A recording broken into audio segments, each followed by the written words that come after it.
How to fix the something went wrong error on Google Gemini. This tutorial shows you 3 quick solutions to get Gemini working again on your Android device.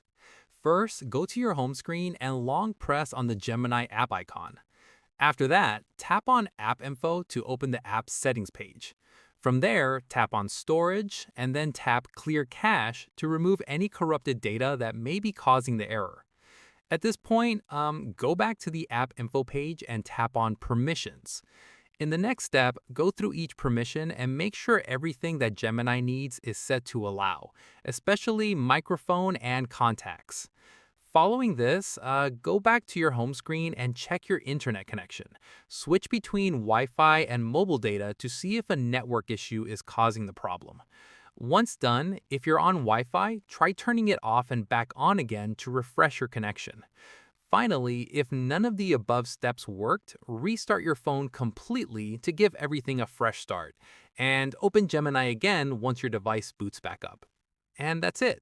If this guide helped you fix the something went wrong error on Google Gemini, give it a like, subscribe for more Android tutorials, and tap the bell icon for updates. See you in the next one.